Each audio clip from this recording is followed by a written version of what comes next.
satisfação que apresentamos hoje na aula da matemática o professor Rafael Freitas Rocha. Ele é matemático do Instituto de Matemática, mas ele é formado no IBIUS, terminou de fazer o mestrado em matemática aplicada, tema que ele vai falar para a gente, né? E fez a graduação aqui, como eu disse, em matemática, bacharelado em matemática aplicada. Nasceu em Olindiúva. Essas coisas não contam. Olindiúva. Quem conhece Olindiúva? Eu conheço. Você conhece. Por que você conhece? Porque é perto da minha cidade. Ah, tá explicado. E a sua cidade, por acaso, qual é? Riolândia. Nossa! Você já foi de Já. Vamos conterrando depois. Olindiúva. Aí um dia você mudou para a cidade. Pra cidade. Você mudou para a cidade. Mudei pra cidade em 2008. O Rafael, ele fez ensino fundamental lá na terra mesmo. E depois o ensino médio. Literalmente a terra mesmo. O ensino médio ele fez em 100. É ICEM ou ICEM? ICEM, muito bem. Entendi. E lá ele foi aluno do João, nosso João aqui do laboratório, evangelista. Quando o Rafael chegou, o João falou, vai chegar um bom aluno aqui. Eu tive um bom aluno. E depois ele mostrou durante a graduação que realmente era um bom aluno. Não tive o prazer de dar aula para ele, ele teve sorte. Então, Mais ou menos.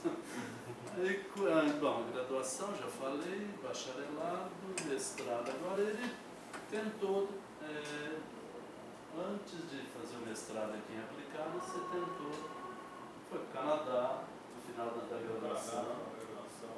Estudei crise financeira. Aí depois eu voltei do Canadá. Aí terminei a graduação. Aí eu fui para São Carlos. Aí em São Carlos eu fiquei na UFSCar. Aí em estatística eu fiquei na UFSCar. Aí 6 meses depois me chamaram para trabalhar aqui em Rio Preto, numa empresa de consultoria.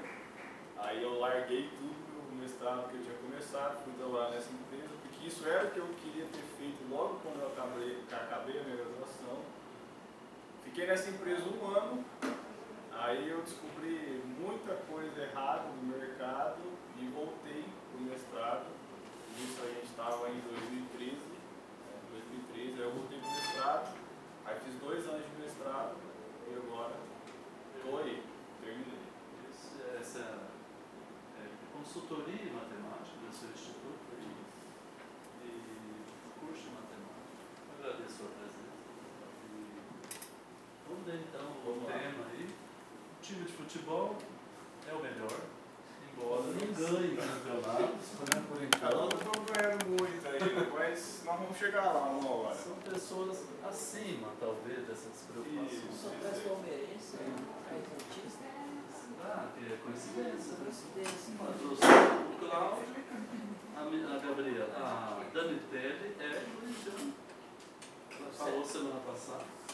Falamos palmeirense. Eu dei contra exemplo, né? Bom, gente, boa noite. Primeiro eu quero agradecer o Hermes, o João também, que foi quando chegou o convite do Hermes para mim. Para mim é sempre muito bom voltar aqui. Eu estava apresentando há 2 semanas atrás isso aqui, foi quando eu defendi o meu mestrado. Devo muito ao IBIUS, muita coisa do que eu sei, acho que 80% do que eu sei hoje eu vivi aqui. A oportunidade que eu tive de fazer um curso no Canadá em crise financeira foi por aqui também que eu tive.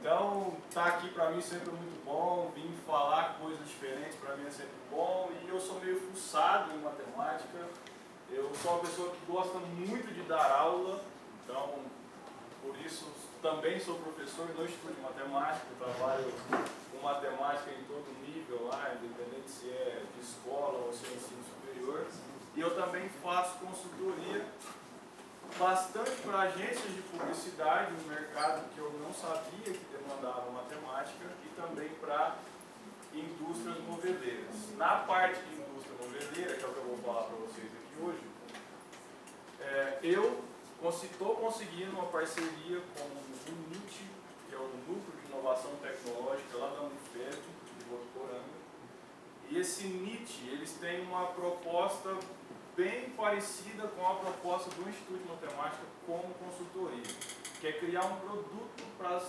indústrias de imóveis utilizarem.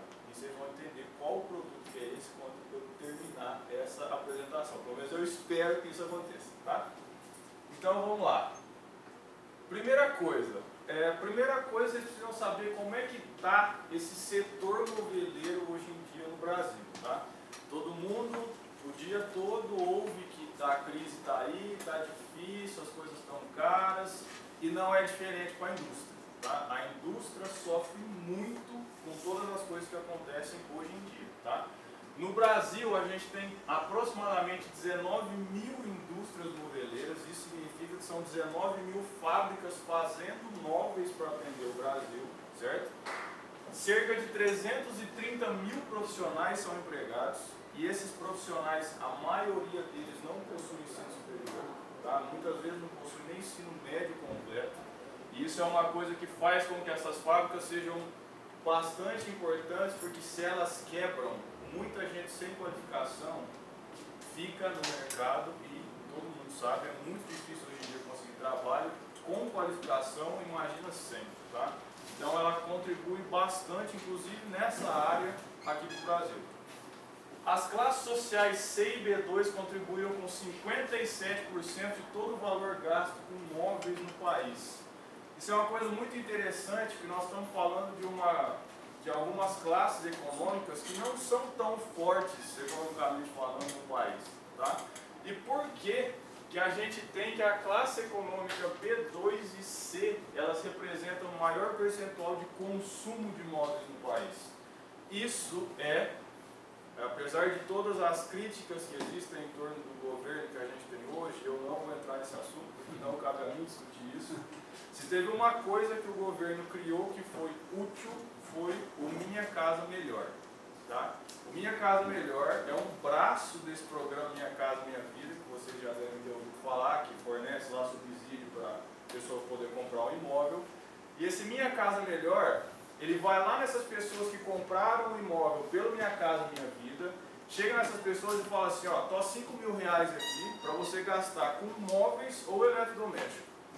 Então a pessoa comprava a casa e ela tinha mais R$5.000 para poder gastar com móveis e com eletrodoméstico. Ela não podia gastar com outra coisa. E isso aqueceu muito o mercado moveleiro. Porque se a pessoa quisesse comprar um carro, ela não podia, ela tinha que comprar móveis. E isso fez girar a economia do setor moveleiro e por isso que eles subiram muito nessa categoria de que quem compra muitos móveis, porque eles tiveram dinheiro. Ah, foi o governo que deu. Tudo bem, o governo deu dinheiro, mas eles devolveram esse dinheiro para a economia comprando os móveis. Então, por isso que eles são uma classe bem grande nisso daqui. Hoje em dia, como é que está o cenário hoje em dia? O programa Minha Casa Melhor não existe mais, tá? Esse programa durou 2 anos, em fevereiro desse ano o governo cortou esse programa, porque eles disseram que não estava tendo pagamento de quem já havia sido beneficiado com os R$5.000, então essas pessoas não estavam devolvendo dinheiro, tá? Só para vocês saberem, esses R$5.000 eles eram pagos com uma taxa de 5% ao ano de juros, enquanto no mercado atual hoje essa taxa é de no mínimo 15%, tá? Então esses 5% era uma taxa muito baixa para eles poderem devolver esses R$5.000 para o mercado, para a economia brasileira. Só que esse pessoal não estava devolvendo dinheiro, e aí o governo foi lá e cortou. Essa foi a explicação que foi divulgada, tá? Cortaram esse dinheiro que era dado para essas pessoas, e aí? As fábricas todas continuaram, todo mundo continuou trabalhando, e aí? A energia elétrica ficou mais cara, então produzir um móvel ficou mais caro, a madeira ficou mais cara, e aí, como é que ficou o negócio? Foi estragando tudo, tá? Teve que mandar funcionário embora, o mercado que eles atendiam foi diminuindo, então começou a enxugar muito esse mercado. Só que ainda tem pessoas que compram móveis, senão a gente ia estar num profundo buraco, não ia ser nem uma crise, ia ser um buraco muito grande, tá? Só que essas pessoas que ainda podem comprar móveis, elas não querem pagar o preço do móvel, tá? Ela quer pagar mais barato, e aí fica nesse jogo, eu quero comprar, o consumidor fala, eu quero comprar, a fábrica fala, eu quero vender, portanto, Não, mas eu não quero pagar tanto, eu quero pagar tanto. Aí a fábrica, a hora que chega num nível de que ou ela vende para se manter ou ela não se mantém, ela pega e vende. Só que isso entra também numa coisa que chama negociação, que todo mundo tem que saber ter, tá? Principalmente quem sabe matemática. Vocês vão comprar um negócio, se custa R$50. Ah, eu quero passar no débito no cartão. Não tem desconto. Ah, então eu quero passar em 10 vezes. Sobe tanto. Então eu quero pagar no dinheiro, é o mesmo preço. Mas amigo, você paga a taxa para passar o cartão, tira a taxa de mim. Não, não pode. Então eu vou passar em 15 vezes sem juros. Aí você vai receber o dinheiro em 15 vezes. Aí se ele quiser antecipar, ele paga. Mas enfim. Esse é o cenário que a gente está. Tem gente querendo comprar, mas o pessoal não está querendo pagar o que o mercado está oferecendo, tá? Aqui na região de Rio Preto, a gente tem um polo moveleiro muito forte que atende o mercado do Brasil inteiro aqui, não só do Brasil, também exporta bastante coisa, que é o polo moveleiro de Mirassol. Aqui, no polo moveleiro, que envolve Votuporanga, Jaci, Mirassol e várias outras cidades pequenas aqui em volta, a gente tem mais ou menos 230 fábricas. Tá? Isso é um número bastante expressivo na região. E essas fábricas, elas geram cerca de 8.000 empregos diretos. Esse pessoal que trabalha nessas fábricas, como eu falei para vocês, eles não têm uma formação muito forte. Só que, visando a melhora das fábricas, em abril de 2013,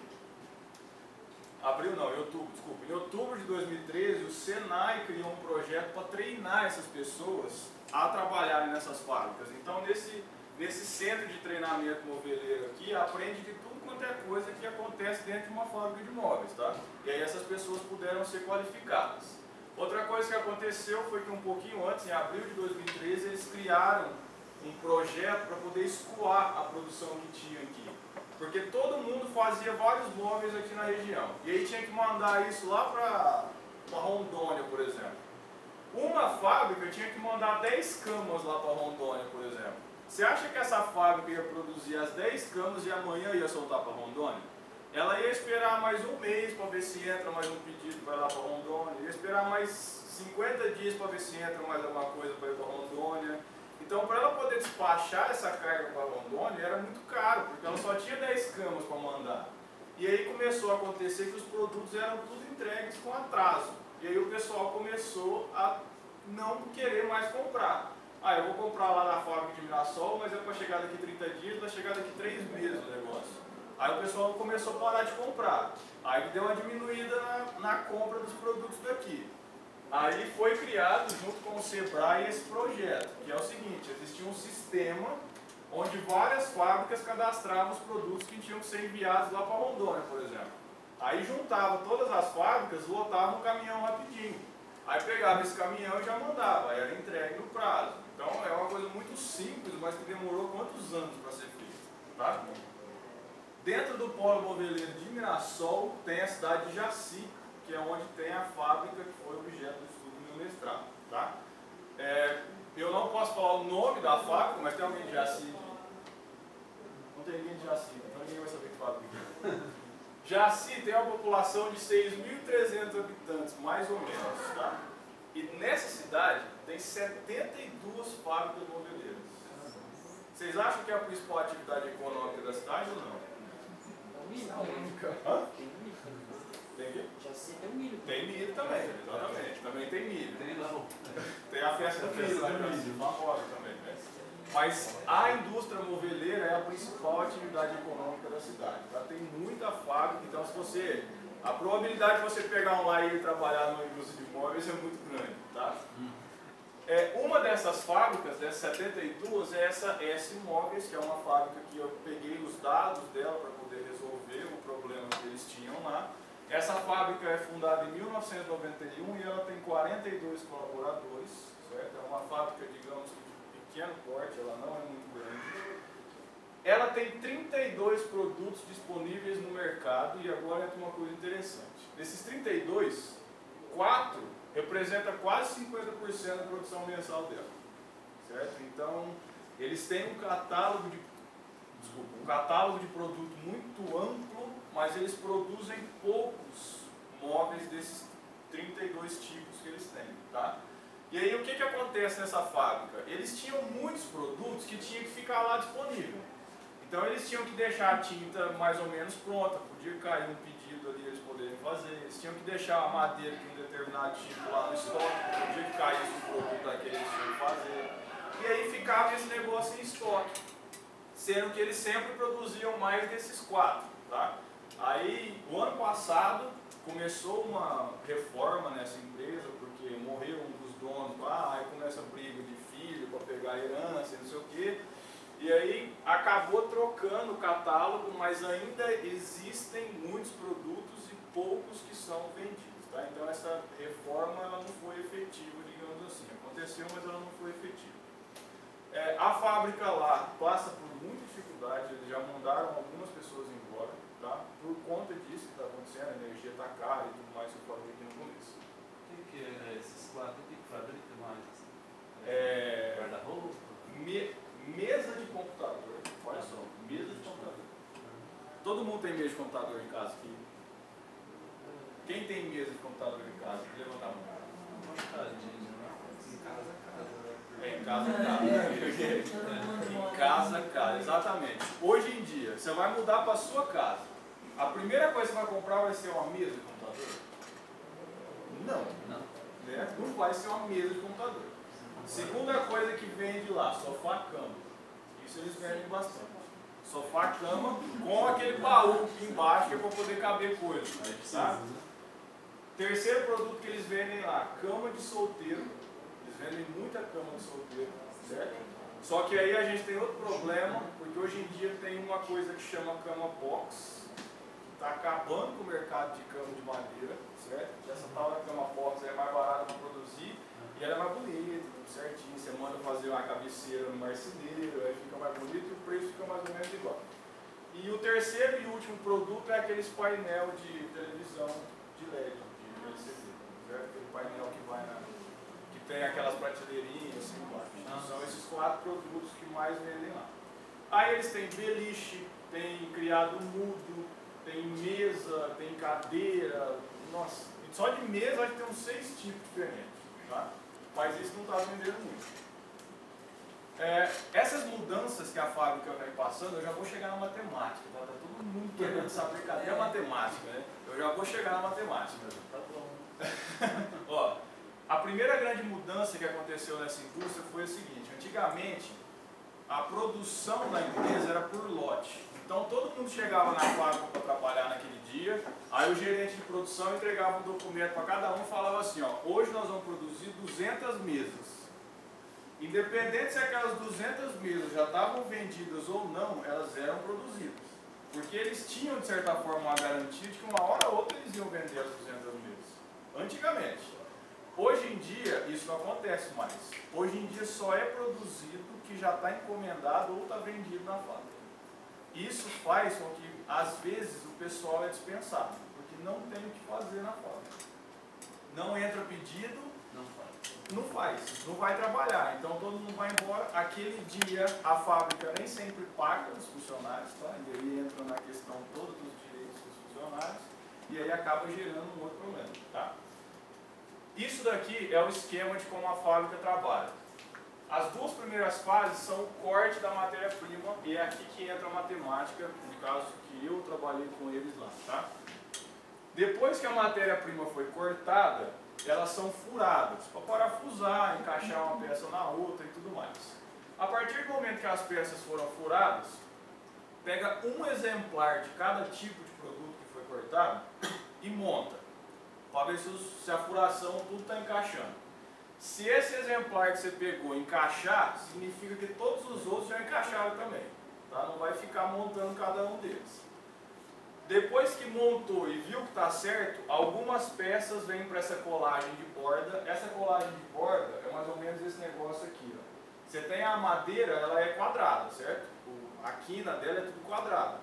Quando você cola uma borda, você arredonda aquilo, fica mais bonito. Essas mesas aqui, elas não são arredondadas, mas isso fica mais bonito. É um detalhe para colocar na madeira para o produto ficar mais bonito. Essa quina dessa mesa aqui, por exemplo, é arredondada, tá? Alguns itens vêm para essa colagem de borda arredondada, só que outros não recebem a borda arredondada, como é o caso disso daqui, por exemplo. E aí essa borda, ela tem que ser lixada, só que para ser lixada, ela recebe um tratamento antes. Esse tratamento é a usinagem que faz, tá? As peças que vêm para cá, depois elas são lixadas e recebem uma pintura que chama pintura poliuretano. Tá? É um tipo de tinta que eles usam lá, que é para poder entrar na madeira de verdade. Depois que recebeu essa pintura, a mesma peça recebe a pintura ultravioleta, que é quando vai receber a cor do produto. Nesse caso aqui, ela recebe esse branco nessa pintura UV aqui, tá? E ela recebe esse preto na pintura PU, aqui de cima. Tá? Esse processo é só as peças que passam pela usinagem que sofrem. Quem vem para a colagem de borda já vai para a pintura ultravioleta direto. A partir desse momento as peças são embaladas e vão para estoque para poder ser enviado. Tá? Onde entra o problema aqui? Entra nas duas primeiras etapas, que é o problema de corte de estoque da madeira. Certo? Então, o que a gente tem? A fábrica compra as placas de madeira grande, do tamanho desse negócio aqui, por exemplo. Tá? Aí, a partir dessa placa de madeira grande, ela tem que cortar os itens menores que vão ser produzidos. Por exemplo, essa peça aqui, depois tem que cortar o pé, depois tem que cortar outra coisa, e assim vai. Então, ela precisa recortar essa placa de madeira em itens menores. Então, por exemplo, eu compro uma placa de madeira que tem 2 metros de comprimento e 1,8 metros de largura. Aí, a partir dessa placa de madeira, eu preciso obter 10 itens 1, tá? O D1 aqui é a demanda do item 1, o W1 é a largura do item 1 e o L1 é o comprimento do item 1. E assim tem para todos os itens. Então, eu preciso obter 10 itens desse daqui, 30 itens desse daqui e 18 desse daqui, certo? O problema aqui, basicamente, é achar como cortar. Basicamente é esse problema, certo? Então, nesse caso aqui, ó, eu preciso cortar 4 itens 1, eu preciso cortar 3 itens 2, 1 item 3 e 1 item 4. Existem várias formas de cortar essa quantidade aqui em cima dessa placa de madeira. Mas qual é a forma que gera a menor perda de matéria-prima? É esse o X da questão. Você não vai cortar de qualquer jeito. Cortar de qualquer jeito pode ir lá uma pessoa que nunca viu isso na vida e mede mais ou menos, cabe aqui, corta na tesoura ainda. Certo? Isso não pode acontecer. Então o problema onde entra a matemática é exatamente aqui. A máquina que faz os cortes é uma máquina dessa daqui. E o jeito que essa máquina trabalha gera algumas restrições no modelo matemático que eu vou mostrar para vocês. Essa máquina, a madeira, os colaboradores colocam a madeira aqui atrás, essas placas grandes de madeira, tá? Aí eles vêm nesse computador aqui depois que a madeira está lá atrás e eles configuram um padrão de corte. O que é um padrão de corte? Isso aqui, por exemplo, é um padrão de corte. É cada maneira distinta que eu distribuo os meus itens ao longo do meu objeto. Isso é um padrão de corte, certo? Aí o colaborador vem aqui, configura nesse computador o padrão de corte e aí ele manda um Enter. A partir disso, a máquina faz tudo sozinha. Ela pega a placa de madeira aqui e empurra para frente. A hora que der o tamanho que está configurado aqui, ela prende essa madeira e sai uma serra daqui de baixo e corta a madeira de fora a fora, tá? Não pode começar a cortar aqui e parar aqui. Essa máquina, que é a que eles têm lá, que é uma máquina muito cara já, essas máquinas são muito caras, essa máquina em particular, você não consegue parar o corte dela. Quando ela começou a cortar, ela vai até o fim, certo? Isso chama corte guilhotinado, que é uma restrição desse padrão de corte. É um corte de fora a fora na madeira, tá? Quando ele passou o corte guilhotinado, a gente obteve uma faixa. Aí a máquina vem sozinha e empurra mais um pedaço de madeira aqui que eu configurei aqui no computador e corta de novo. E assim vai, certo? Quando eu termino esse corte, eu tenho várias faixas, vocês concordam comigo? E essas faixas, elas são muito compridas. Aí eu tenho que pegar essas faixas compridas que eu obtive e cortar elas de novo. No caso dessa fábrica, quem faz esse corte do segundo estágio, que a gente chama, que é quando eu vou obter os meus itens de fato agora, o corte do segundo estágio é feito por outra máquina igualzinha a essa. Então eles têm duas máquinas iguais a essa. Em muitas fábricas, esse corte é feito na mesma máquina. Tá? E aí você gasta tempo da tua produção para poder obter os itens, porque a máquina está sendo utilizada para cortar e você não pode cortar nada nela, porque ela já está cortando. No caso dessa fábrica, a partir do momento que cortou aqui, vai para a próxima e começa a cortar lá. Só que aqui pode continuar cortando. Não tem esse problema de uma, enquanto uma corta, a outra não pode. Tá? Rafael, ela não reinicia o trabalho, se estiver na metade, parou. Não reinicia. A queda de energia, eu estou pensando desse. Uma queda de energia? Queda de Se ela tem uma queda de energia, por exemplo, ela começa a cortar aqui, certo? Aham, Ela começou a cortar, ela parou aqui, teve uma queda de energia. aham, A máquina para, certo. certo? Aí o que tem que acontecer? Tem que tirar essa placa de madeira dali. Aí os colaboradores pegam uma serra manual, eles vão lá, terminam de cortar ela. E aí quando essa placa volta para cá, o tamanho dela não vai ser o tamanho da peça original, vai ser o tamanho da peça que eu cortei agora só. Tá? Existe esse problema. Muitas fábricas têm gerador para isso não acontecer. Tá? Ele vai manter a produção e vai embora. Só que um gerador é caro. Usa gasolina, diesel, alguns, assim vai. Tá? Isso também é caro. Aqui são alguns tipos de padrões de corte que existem. Tá? Aqui, por exemplo, é um tipo de padrão de corte guilhotinado, que é aquele que a gente corta de fora a fora. Então, primeiro eu corto aqui, aí depois eu corto aqui. Obtive essas duas faixas, certo? Tive essa faixa aqui e essa daqui. Aí eu pego essa faixa, põe na outra máquina, corto aqui e corto aqui. Aí eu obtive o meu item. Pego essa faixa, corto aqui e corto aqui. Certo? Corta aqui tudo. Não tem problema que não está desenhado aqui. Corta aqui tudo. Tá?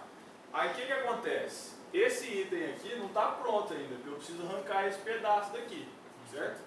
Esse último corte chama apara, porque esse corte não é feito em nenhuma das outras duas máquinas, senão ia atrapalhar a produção. Aí o colaborador pega lá a máquina manual, vai lá e corta essa rebarba que fica aqui, digamos assim. Tá? E aí a gente obtém os itens. Nesse caso, a gente tem um corte não guilhotinado. Por que não guilhotinado? Eu não posso cortar de fora a fora no objeto, senão eu estrago um item. Tá? Isso aqui é um exemplo de um corte não guilhotinado. Aqui a gente tem um corte 2 estágios exato. 2 estágios significa que eu preciso de só uma rotação na minha faixa para poder obter os itens. Quando eu corto, por exemplo, eu corto aqui e corto aqui, certo? No próximo estágio, eu já separo aqui, aqui e aqui. Já obtive os meus itens, com 2 estágios de corte, certo? Agora olha esse aqui, ó.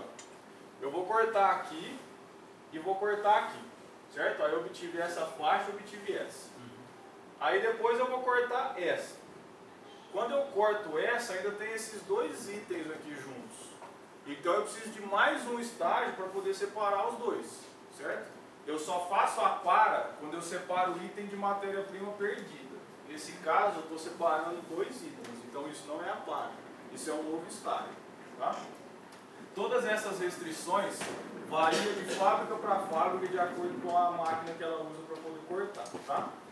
É claro que cortes não guilhotinados geram perda de matéria-prima menor do que cortes guilhotinados, tá? Porque a gente pode cortar de maneira a aproveitar mais a matéria-prima. Só que isso daqui demora muito para ser cortado. É muito difícil uma fábrica de móveis que utiliza padrões de corte não guilhotinado. Muito difícil de achar um. Tá? Chegou. Todo mundo queria matemática e chegou a matemática. Certo? Qual é o problema? O problema é eu encontrar como eu vou cortar a minha matéria-prima. Então eu preciso encontrar os padrões de corte. Certo? Isso é encontrado resolvendo o modelo matemático de Gilmour e Gomer, que é um dos que abordam o problema de corte de estoque bidimensional. Tá? Qual que é a função objetivo? Quem já ouviu falar em modelo matemático, otimização? Quem já ouviu falar nisso aqui? Todo mundo? Já está tendo otimização, programação linear? Ninguém, tem gente que não é aplicado. Não, mas... é que não era aplicado nem no primeiro ano de programação linear, né? Verdade. Alguém já viu programação linear aqui, esse ano? Todo mundo aqui é da pura? Acho que é do primeiro ano, a maioria do primeiro ano. Então, mas no primeiro ano, no segundo semestre, tem uma matéria que é de ICC. É ICC. É programação. Então esquece que eu falei. É ICC, né? Mas... Vou apresentar para vocês. Então, isso aqui é um modelo matemático, certo? Que é feito uma modelagem matemática. Uma modelagem matemática é você pegar um problema do dia a dia e transformar isso num problema em linguagem matemática. Isso que é modelar, tá? Então, qual que era o problema? O problema era encontrar a perda da matéria-prima. Só que a gente precisa mandar o computador resolver isso para nós, porque nós não vamos conseguir resolver isso na mão. E para mandar o computador resolver, precisa criar um modelo, porque nós vamos criar esse modelo depois. Então, vai mandar o computador resolver, certo? Esse modelo sempre tem uma função objetivo e as restrições. O objetivo aqui é minimizar a quantidade de placas cortadas. Esse é o meu objetivo. Então eu vou obter tudo que eu preciso, mas cortando a menor quantidade de madeira possível. Certo? É isso que eu quero.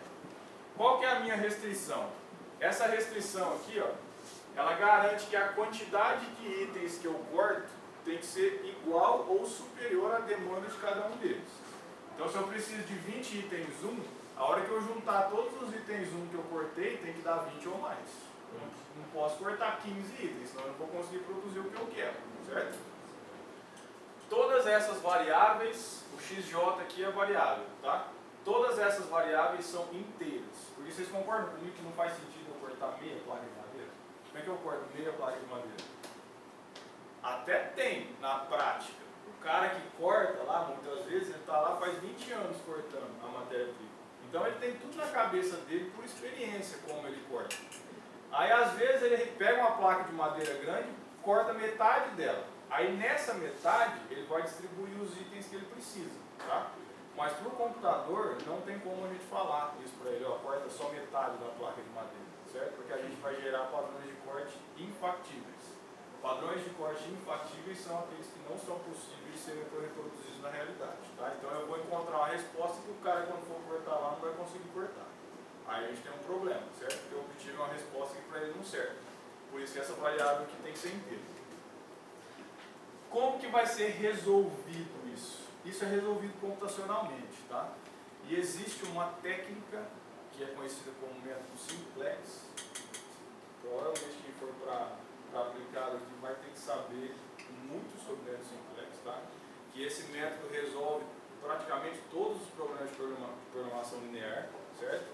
Então a gente vai utilizar o método simplex para poder resolver esse problema. Só que acontece o seguinte: o número de padrões de corte que eu tenho nesse problema ele é muito grande. Vocês concordam que existem várias possibilidades de se cortar uma única placa de madeira? Então tem muita possibilidade de cortar. Isso faz com que a quantidade de variáveis nesse modelo seja muito grande. Então tem um passo do método simplex lá que ele precisa analisar cada variável dessa daqui. Se ele vai analisar uma quantidade muito grande de variáveis, a gente está falando de milhões de variáveis, esses modelos aqui muitas vezes passam de 1 milhão de variáveis, facinho esse modelo aqui, como é que o computador vai conseguir resolver? Nem ele muitas vezes aguenta, tá? Então usa uma técnica que chama método simplex com geração de colunas, que eu não vou entrar em detalhes aqui, tá? Não é essa a intenção, mas para poder resolver isso, usa essa técnica método simplex com geração de colunas, tá? Como que é feita essa geração de colunas? Gerar coluna é simplesmente gerar um novo padrão de corte. É só isso que significa, tá? Então eu preciso calcular uma maneira diferente de cortar os itens naquela placa de madeira. No meu trabalho eu fiz isso de 3 formas distintas, certo? Uma forma foi usando esse método das 2 fases aqui, do próprio Gilmour e Gomer, o dono daquele modelo que eu mostrei lá no começo. Para facilitar o entendimento desse método, eu vou dar um exemplo para vocês. Imagina o seguinte: as minhas placas de madeira, elas têm comprimento e largura 110 por 110, certo? Essa minha placa é grande. E aí eu preciso obter esses itens. Então eu preciso obter o item 20 por 30, eu preciso obter o item 30 por 40, o 50 por 60 e o 60 por 60. Nesse caso aqui, imagina que eu quero obter um de cada um, certo? E VI aqui, não, eu quero obter 4 itens, né? produção de 4 itens cujos comprimentos, larguras estão... Então eu quero obter 4 desses, 4 desses, 4 desses, 4 desses e assim vai, certo? Valor de utilidade do item significa o quão importante aquele item é para mim, tá? E isso daqui é calculado de uma outra forma, que não tem nada a ver com isso daqui, mas esse valor tem que entrar no meu modelo, tá? Nesse caso aqui eles foram simulados porque isso daqui é só um exemplo, tá? Então a primeira coisa que eu faço é o seguinte, a minha máquina não vai cortar faixas, então eu vou primeiro ver qual é a melhor forma dela cortar essas faixas, primeiro, para depois eu me preocupar como ela vai obter os itens, tá? Então esse conjunto W1 aqui, ó, são os itens que eu posso cortar numa faixa que tem largura 30. Então imagina que eu vou cortar uma faixa de largura 30. Quais itens desse aqui eu posso cortar nessa faixa? Só um, porque se eu cortar o 2 eu vou precisar de 40 centímetros de largura e eu só tenho 30. Então eu não posso cortar, certo? Aí na minha próxima faixa eu vou supor que ela vai ter largura 40. Nessa faixa de largura 40, quais itens daqui eu posso cortar nela? 1 e o 2, certo? E depois eu vou criar outra faixa de largura 60. Quais itens daqui eu posso cortar na faixa de largura 60? Todos eles. Então, o W3, eu tenho todos os itens que podem ser cortados na faixa de largura 60. O W2, eu tenho todos os itens que podem ser cortados na faixa de largura 40. E o W1, eu tenho todos os itens que podem ser cortados na faixa de largura 30. Tá? Agora, eu separei. Eu vou ver se eu corto a de 30, a de 40 ou a de 60, certo? Se eu fosse cortar a com largura 30, como é que eu ia cortar ela? Eu só ia poder colocar item 1 nela, certo? Mas quantos eu ia poder colocar? É aí que entra a solução do famoso problema da mochila. Não sei se vocês já ouviram falar, mas esse problema é muito famoso, tá? O problema da mochila. Então, para cada conjunto desse daqui, para cada faixa, eu vou resolver um problema da mochila, certo? Qual que é a restrição da minha mochila? O comprimento do item 1 não pode exceder o comprimento da minha faixa. A minha faixa não tem comprimento 110? E o meu item 1 tem comprimento 20. Quantos eu consigo colocar aqui no máximo? Consigo colocar 5, certo? Não posso colocar 6, senão vai ultrapassar. Então a melhor forma de cortar essa faixa de largura 30 é usando 5 itens 1. Aí eu vou para a próxima faixa, que é a de largura 40. Aqui eu posso cortar itens 1 e 2. Qual é a melhor forma de cortar itens 1 e 2 nessa faixa? Eu vou resolver outro problema da mochila. Isso aqui, ó, significa que o comprimento do item 1 vezes a quantidade de itens 1 somado ao comprimento do item 2 vezes a quantidade de itens 2 não pode ser maior que o comprimento da faixa, senão eu vou exceder ela, tá? Resolvendo esse problema aqui, e aí pode ser por várias técnicas, tá? Pode ser por método simplex, pode ser por programação dinâmica, pode ser na raça, pode ser do que for, para resolver esse problema aqui. Eu tenho essa solução, eu vou cortar 3 itens 2 e 1 item 1. Ah, mas e se eu cortasse um item 1 e 2 itens 2? Pode ter certeza que a solução dessa tua outra opção vai ser pior do que a solução dessa daqui. Essa daqui é o melhor jeito de aproveitar essa faixa, tá? E aí eu faço a mesma coisa para a faixa de largura 60. E aí, quais itens eu posso cortar na de largura 60? Qualquer um dos 4. E aí eu vou resolver o problema da mochila e vou chegar na solução que eu vou cortar um item 3 e um item 4. Certo? Então toda vez que eu usar a faixa 1, eu tenho que usar ela desse jeito. Toda vez que eu usar a faixa 2, eu tenho que usar ela desse jeito. E toda vez que eu usar a faixa 3, eu tenho que usar ela desse jeito. O meu segundo problema agora é o seguinte: quantas vezes eu uso essa faixa, quantas vezes eu uso essa e quantas vezes eu uso essa. Para resolver isso, eu resolvo um outro problema da mochila. E aí, quando eu terminar de resolver esse problema da mochila, eu tenho o meu padrão de corte feito. Eu vou usar uma vez a faixa 1, uma vez a faixa 2 e uma vez a faixa 3. Aí eu combino elas ao longo do meu objeto e tenho o meu padrão de corte pronto, certo? Então, para poder obter algo bidimensional, eu separei em 2 casos unidimensionais, que fica mais fácil de resolver. Essa é uma forma de encontrar um padrão de corte, certo? Uma outra forma de encontrar um padrão de corte é essa daqui, certo? Isso daqui é um outro modelo matemático que quando eu resolvo isso daqui, ele já me dá de cara qual o padrão de corte que eu vou fazer. Tá? Não é muito simples resolver isso daqui. Isso aqui, computacionalmente falando, é muito complexo, inclusive do computador resolver, que a quantidade de variáveis aqui é muito alta. Tá? Então, só dando uma ideia para vocês, essa função objetivo, ela calcula o máximo valor dos itens que vão ser cortados no padrão de corte. É isso que isso aqui significa. Tá? Isso é modelar. É pegar uma coisa que você tem em português e transformar isso numa forma. Isso é modelar. Essa restrição, ela é referente a... Eu vou separar o meu objeto em faixas, certo? Então eu vou pegar o meu objeto aqui, ó.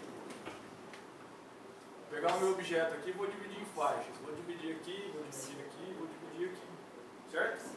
A hora que eu dividir, eu tenho esse comprimento, esse comprimento, esse comprimento e esse. Só que esses tamanhos são variáveis, esses tamanhos não são fixos, certo? Quando eu somar esses comprimentos, ele não pode exceder o comprimento do meu objeto, porque senão eu vou estar cortando uma faixa que não existe. Tá?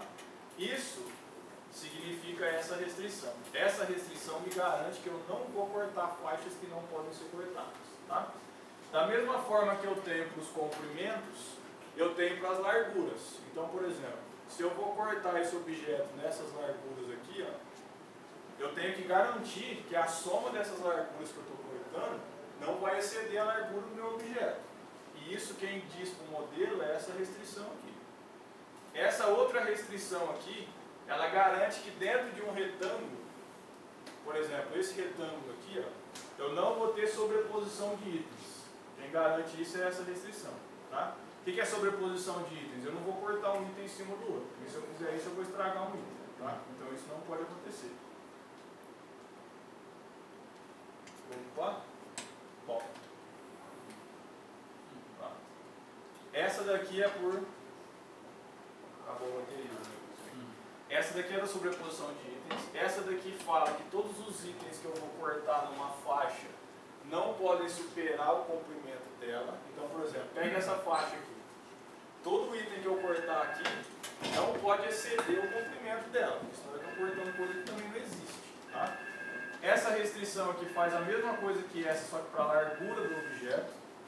Essas duas garantem que eu não crie padrões de cortes iguais no meu problema, certo? Essa daqui fala que a largura e o comprimento tem que ser um número maior que zero. Então eu tenho que falar que meu modelo também, senão ele vai me soltar uma solução que não é factível. E esse x e jk é 0 ou 1. Esse x e jk significa se eu vou cortar um item 1 numa faixa que tem comprimento LJ e largura WK. Tá? Então esse modelo aqui, para entender de fato, ele precisa sentar, analisar, simular um exemplo, porque senão não vai. Tá? É uma coisa muito interessante. Aqui a gente está falando de coisas que não podem acontecer na prática transformadas em equações. Tá? Muitas vezes isso daqui quem tem que fazer somos nós mesmos. Tá? Aí você chega num lugar e o cara fala assim, ó, não pode cortar uma peça aqui. Como é que você vai falar para o computador que não pode cortar uma peça ali? Você precisa criar uma restrição para isso. É assim que você conversa com ele, com restrições. Tá? Ele vai resolver, só que ele não vai fazer aquilo que você não deixa. Só que isso muitas vezes não é tão simples de fazer. Tá? Aqui estão alguns resultados. Tá? Eu peguei aqui, por exemplo, o MDF de 12 milímetros e fiz uma simulação com ele. O MDF de 12 milímetros é um dos tipos das madeiras que eles têm que cortar lá. Tá? Nesse caso, eu permiti a rotação de itens. Permitir rotação de itens significa que você pode cortar um objeto deitado ou em pé da forma como você quiser. Tá? Nem sempre isso pode.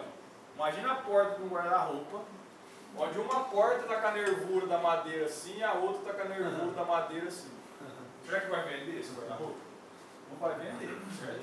Então, nesse caso aqui, eu não posso permitir a rotação de itens.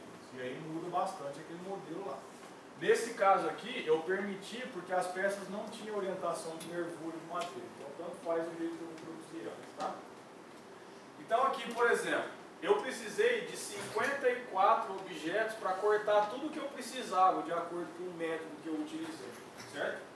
Usando um outro método depois, eu precisei de 49 objetos. Então eu consegui reduzir 5 objetos. Ah, mas se reduziu 5 objetos, isso daí não é nada. 5 objetos em um corte, certo? Uma sequência de corte. A gente fez uma conta rápida, só a economia que isso aqui gerou para ele, só nessa sequência de corte, ele pagava o funcionário que operava a máquina. Tá? Já considerando todos os tributos que esse funcionário gera, de INSS e tudo mais, fundo de garantia e assim vai. Tá? Então, olhando isso daqui, às vezes é um número muito frio. Ah, você reduziu só 5 objetos, mas olhando isso ao longo de um horizonte, isso é muita coisa. Para uma fábrica grande, você consegue reduzir o gasto mensal dela muitas vezes em milhões, tá? Reduzindo pouca coisa em cada corte. Essa daqui foi uma comparação que a gente fez com a solução que eles tiveram lá no dia a dia deles. Então, por exemplo, se vocês pegarem aqui, ó, o MDF de 12 milímetros, quando eles cortaram, eles usaram 54 objetos. Se eles fossem usar a nossa solução, eles iam usar 49. Nesse aqui, que é o aglomerado de 12, eles usaram 17. Se eles fossem usar a nossa solução, eles iam usar 16. Nesse daqui, ó, no MDF de 15 milímetros, eles usaram 48. E a nossa solução usou 49. Aqui a gente perdeu, mas a gente nem sempre vai ganhar. Tá? É muito delicado isso. No aglomerado de 15, eles usaram 67, a gente usou 65, e assim vai. No final das contas, eles usaram 200 e a gente usou 193. Tá? E isso daqui é o percentual de matéria-prima perdida. Aqui teve 7,86% de matéria-prima perdida. E eles tiveram 10,43% de matéria-prima perdida. Esse número, nas grandes fábricas, eles são aceitáveis se eles são menores que 6%. Tá? Então, mesmo a nossa solução teve uma perda maior que isso. Só que isso tem uma justificativa. Olha essa matéria-prima aqui, ó. 31% de perda. É muita matéria-prima jogada fora, certo? Isso daqui é em virtude de um item que eles têm que cortar, que é um item que vai no sofá-cama, que é uma barra que vai de fora a fora no sofá-cama. Como ela tem que suportar peso, porque as pessoas vão sentar ali, ela tem que ser espessa, por isso que ela é um MDF de 22 milímetros, é uma madeira espessa. Só que esse item, ele não pode ser cortado rotacionado, porque ele não cabe na placa de madeira. Então eu só consigo cortar ele de assim, se eu for inverter ele, não cabe. Então quando eu corto ele, eu tenho uma perda de matéria-prima muito grande, porque eu não posso cortar ele assim, e eu também não consigo cortar muitos de assim, porque não cabe, porque ele é largo, certo? Então isso aqui é um problema que eles têm de produto, não é um problema de corte. Aí o que isso gerou? Gerou uma outra coisa na empresa que eles têm que mudar isso. Ou eles trocam a dimensão do sofá, ou eles dividem essa barra em duas diferentes para poder melhorar a perda de matéria-prima desse MDF de 22 milímetros. Tá? Então, quando a gente resolve um problema desse, você não está só vendo a perda de matéria-prima, você tem que ver o que está acontecendo na fábrica, certo? Eu tenho uma dúvida. Pode falar. Como que isso ali foi emitido através do computador, não é? Computador. E ali foi a experiência da fábrica. Da fábrica. Se o computador foi programado para obter a solução mais inteligente, por que deu mais? Não, é porque assim, ó, isso aqui eles fizeram lá no dia a dia deles, certo? Foi o que foi feito. Aí a gente pegou isso que eles cortaram, todos os itens que eles cortaram, e a gente veio analisar qual seria a nossa solução. A nossa solução deu essa. Então, se eles fossem cortar do nosso jeito, eles iam usar 193. Só que eles já tinham cortado, certo? Então, eles usaram 200. Em um próximo corte, eles poderiam, antes de cortar, pegar a nossa solução, certo? Aí, ao invés de cortar os 200, eles iam cortar os 193. Só que aí a gente entra numa outra fase, que é da empresa mudar todo o funcionamento dela para poder usar esse tipo de solução. Quem faz isso daqui é um cara que trabalha lá faz 20 anos. Você imagina eu, Rafael, chegar lá com esse estudo e falar para esse cara que está lá há 20 anos que a solução dele é pior que a minha? Não vai gostar. Não vai ser bom. Para ele não vai ser bom e para mim também não. Porque a empresa abriu as portas para eu ir lá poder estudar o problema. E aí eu pego e vou lá criticar o cara. Eu tenho que fazer isso porque eu preciso mostrar o resultado que eu obtive para a empresa. Mas eu tenho que ser muito cuidadoso do jeito que eu vou falar isso para a empresa. Porque eu não posso criticar ele, entendeu? Então não é só matemática. Existe um relacionamento político por trás do negócio. Tá? Muitas vezes a gente obtém uma solução, mas essa solução não é utilizada. Tá? Porque a fábrica trabalha daquele jeito e assim vai. Essa fábrica eles querem mudar. Então eles não vão mandar esse cara embora só porque a solução dele é pior. Só que a gente mostrou faz pouco tempo que a solução dele é pior. Então leva um tempo para as coisas se readaptarem. Tá? A solução da fábrica e a que o senhor fez seria como se fosse um bloco, tipo, ou faz inteiramente do senhor ou inteiramente da fábrica. Seria tipo assim, bom. não dá para pegar aquilo que eles fizeram de melhor com o resto que o senhor fez de melhor e juntar? Não dá? Não dá. Nesse caso não dá. Porque isso daqui é um conjunto de solução. Quando você obtém a solução, é tudo fechadinho. Você vai cortar tantos desse, tantos desse e tantos desse. Se você deixa de cortar algum tipo de padrão de corte, pode ser que lá na frente você não obtenha todos os itens que você tinha que obter. Porque você não cortou eles. Tá? Para melhorar isso que você falou, nessa solução nossa, tem como a fábrica inserir a solução dela. Só que quando ela insere a solução dela, o modelo matemático que o computador vai resolver para encontrar a solução, vai considerar os padrões de corte dela. Só que não necessariamente vai utilizar, porque pode ser que existam outros melhores que aqueles que ela colocou. Entendeu? E nesse caso aconteceu isso. Nenhum dos que eles utilizaram aqui a gente usou. Tá? Às vezes mudava 2 itens em um padrão de corte só, mas isso não tem problema, é um padrão de corte. Se eu tirar um item do meu padrão de corte com o outro, pode ser que eu deixe ele infactível, pode ser que o que eu vou cortar não vai caber na madeira. Tá? Então é um conjunto muito fechado. Você perdeu, foi o que mesmo, Rafael? O que eu perdi dele, eu perdi aqui, ó, no 48 e no 49. Isso aí. Isso aqui Você falou, mas... é porque assim, o cara lá, como ele está cortando, ele pegou uma placa de madeira e cortou no meio. Aí ele usou essa metade. Aí depois ele foi lá e pegou outra placa de madeira e cortou 3/4. Aí ele usou 3/4, sobrou 1/4, certo? Aí sobrou meio daqui com 1/4 de lá. Ele sabe como que ele vai reaproveitar esses pedaços lá na frente, mas ele sabe da cabeça dele também, tá? Então ele usou metade aqui, 3/4 aqui, aí depois ele usou 3/4 de novo. Então somando tudo que ele usou, deu 48. E somando tudo que a gente usou, deu 49. Tá? Só que isso que ele faz é muito difícil fazer computacionalmente.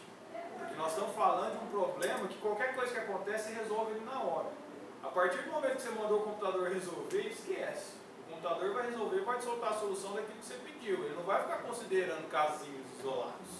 Se você falar para ele considerar um casinho isolado, ele vai considerar. Mas modelar um casinho isolado é muito difícil. Tá? Não é tão simples assim. Certo? Bom, era isso que eu tinha para apresentar para vocês. Espero que ajude alguma coisa. Aqui está o meu e-mail pessoal, tá? Se alguém quiser material para estudar sobre isso, se interessar pelo assunto, pode mandar e-mail que eu tenho um monte de coisa lá para vocês estudarem sobre isso, tá? Esse aqui é o telefone do Estúdio Matemática. Se quiser me achar, pode ligar lá. Geralmente eu não estou fora de lá, só quando eu estou fazendo visita em alguma fábrica, tá? E se qualquer coisa que vocês precisarem, pode mandar e-mail, que eu estou disposto a ajudar, tá? E obrigado.